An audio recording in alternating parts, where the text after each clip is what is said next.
7천년 전 울산 방구대 앞에서 사람들이 모였습니다. 고래잡이를 나가기 전이었습니다. 그들은 배에 오르기 전에 먼저 이 바위 앞에 섰습니다. 그리고 의식을 치렀습니다. 지금도 그 흔적이 바위에 새겨져 있습니다. 바위 위에는 춤추는 사람의 형상이 있습니다. 그것이 샤먼, 무당이었습니다. 기록은 이렇게 말합니다. 이 방구대 암각화는 2025년 유네스코 세계유산으로 등재됐습니다. 7천년 전의 의식이 세계가 보존해야 할 인류의 유산이 된 것입니다. 그런데 여기서 흥미로운 게 있습니다. 이 7천년의 흔적이 한국 문명의 시작점과 이어진다는 것입니다. 단군 왕검. 우리가 건국 신화의 왕으로 알고 있는 그 이름에서 단군은 사실 왕이 아닙니다. 하늘에 제사 지내는 자, 제사장을 뜻합니다. 즉, 무단이었습니다. 오늘 이야기는 그 지점에서 시작됩니다. 한국 문명의 가장 깊은 층에 무엇이 있는지, 그리고 그것이 7천년 동안 어떻게 살아남았는지. 울산 울주군 언양읍 대곡리. 강가 바위 절벽 앞에서 누군가가 돌을 들었습니다. 7천년 전의 어느 날이었습니다. 아직 국가도, 문자도, 철기도 없던 시절. 그 사람이 바위에 새긴 것은 고래였습니다. 사슴이었습니다. 그리고 팔을 벌리고 춤추는 사람의 형상이었습니다. 방구대 암각화. 신석기 후기부터 청동기 초기까지 약 7천년에서 3,500년 전 사이에 만들어진 이 바위에는 300여 점의 그림이 새겨져 있습니다. 그런데 이것이 단순한 그림이 아니었습니다. 이 절벽 앞은 마을 사람들이 배를 띄우기 전에 모여 의식을 치르던 장소였습니다. 바다로 나가 고래를 잡기 전 그들은 먼저 이 바위 앞에 섰습니다. 살아 돌아오게 해달라고, 풍어를 허락해달라고. 그 바위에 새겨진 춤추는 형상은 의식을 이끌던 사람의 흔적이었을 겁니다.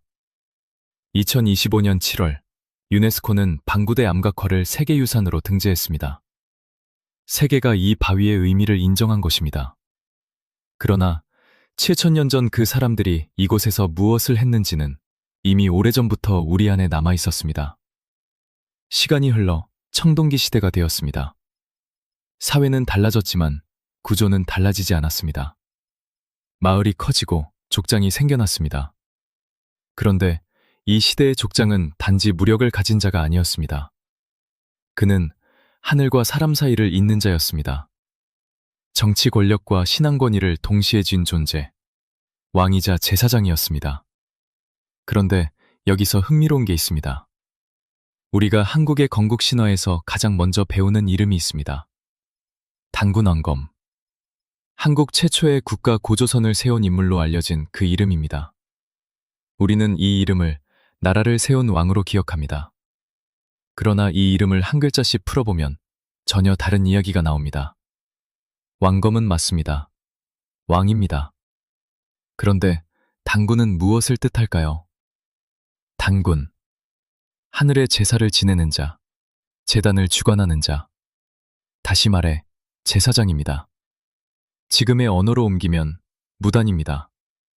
한국 문명의 시작을 알리는 이름, 단군 왕검은 처음부터 제사장이자 왕이라는 뜻을 품고 있었습니다. 건국 신화의 주인공 자체가 무속의 지도자였던 것입니다. 기록은 이렇게 말합니다. 3세기 중국의 역사서 삼국지 위지 동의전은 당시 한반도 북방 국가들의 제천 의례를 상세히 기록했습니다. 부여에는 12월에 하늘에 제사를 드리는 영구가 있었습니다. 고구려에는 10월에 동맹이, 예에는 10월에 무천이 있었습니다.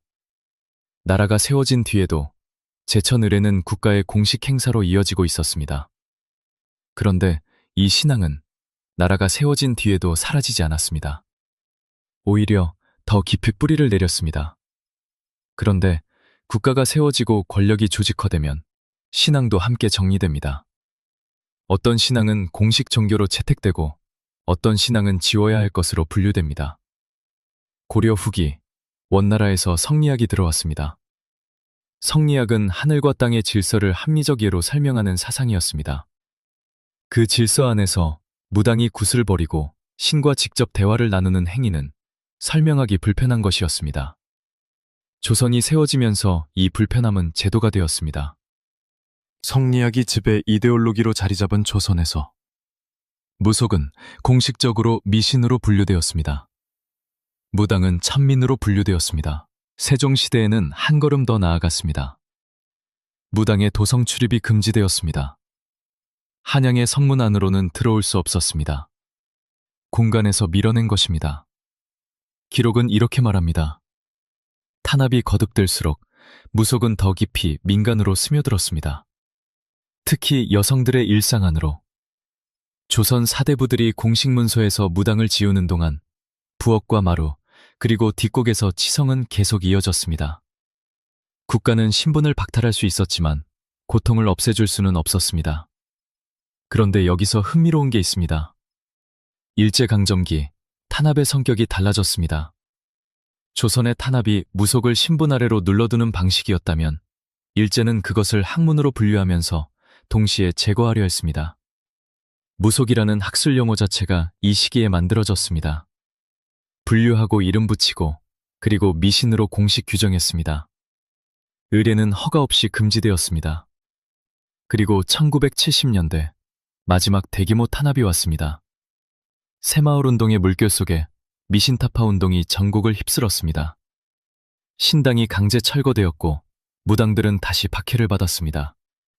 근대화된 나라에 무당은 어울리지 않는다는 논리였습니다.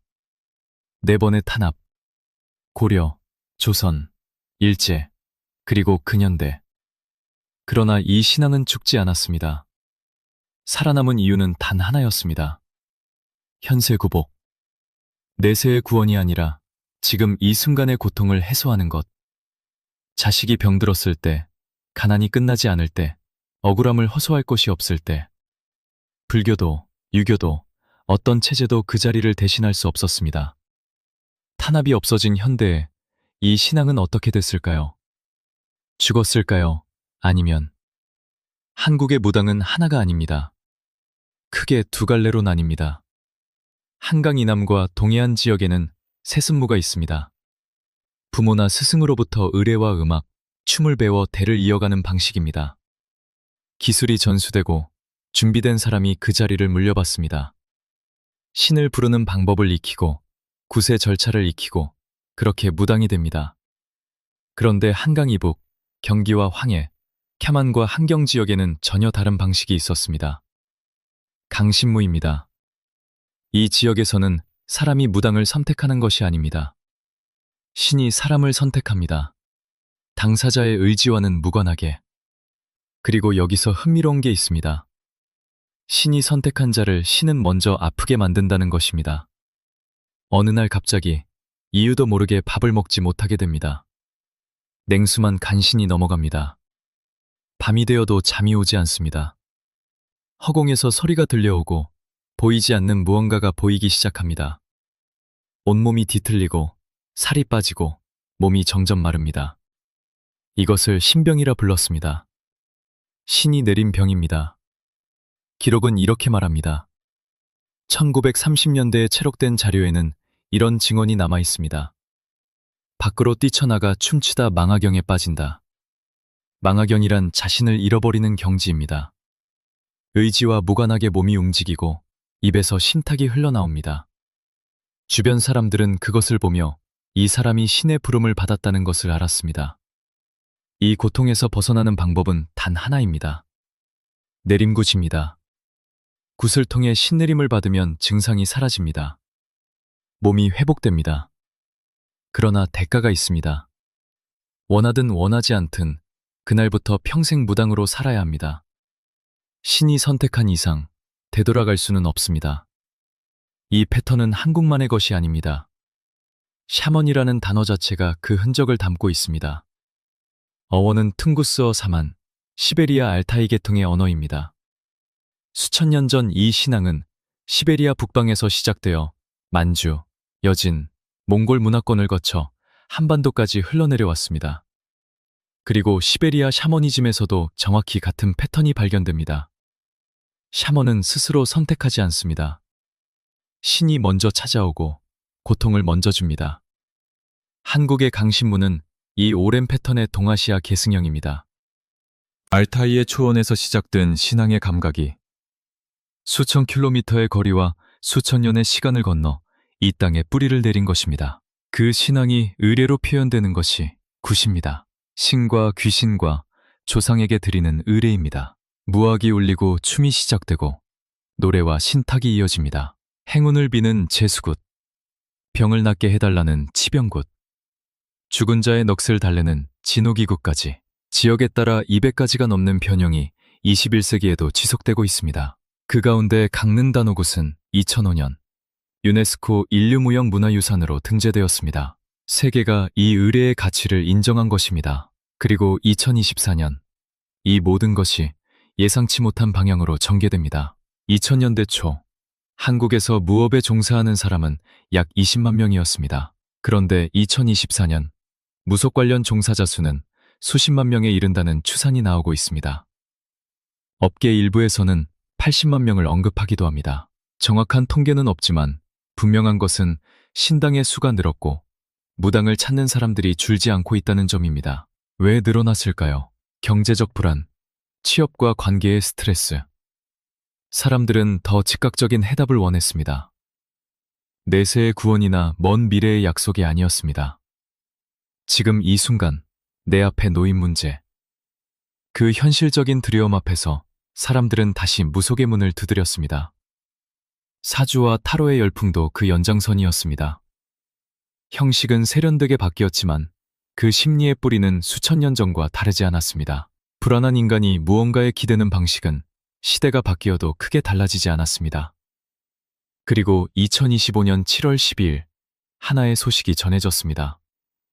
방구천의 암각화가 유네스코 세계유산으로 등재되었습니다. 7천년 전 울산 대곡리의 바위벽에 새겨진 고래와 샤먼의 형상, 그 흔적을 세계가 인류의 유산으로 공인한 것입니다. 단순한 그림이 아니라 인간이 자연 앞에서 의식을 치르고 공동체를 이어온 7천년의 증거로서 이 영상의 첫 장면, 방구대 앞에 서 있던 그 사람들을 기억하실 겁니다. 그들이 바위에 새긴 것이 지금 우리 곁에 남아 있었습니다. 7천년이라는 시간이 실은 그렇게 멀지 않은 것이었습니다. 7천년 전 방구대 앞에 섰던 그 사람들도 고통 앞에서 무언가에 기댔습니다. 그 마음이 지금까지 이어져 있다면 우리는 사실 그들과 그렇게 멀지 않은 것입니다. 조선은 이 신앙을 지우려 했습니다. 일제는 미신이라 불렀습니다. 근대화는 낡은 것이라 밀어냈습니다. 그러나 구파는 사라지지 않았습니다. 마을의 가장 깊숙한 곳에서, 산중턱의 작은 당집에서 신병을 앓던 누군가의 몸을 빌려 계속 살아남았습니다. 2025년 유네스코는 이 신앙의 세계유산의 이름을 붙였습니다. 7천년의 시간이 마침내 하나의 문장으로 인정받은 순간이었습니다. 이 이야기가 남긴 것은 샤머니즘에 대한 지식이 아닐 것입니다. 무언가를 간절히 바라던 사람들의 마음이 수천 년의 시간을 건너 지금 이 자리까지 닿아 있다는 감각, 그것이면 충분합니다. 채널을 구독해 두시면 다음 이야기가 올라올 때 알려드립니다. 인류의 긴 기록 속에서 다음은 어떤 문장을 써내려갈까요?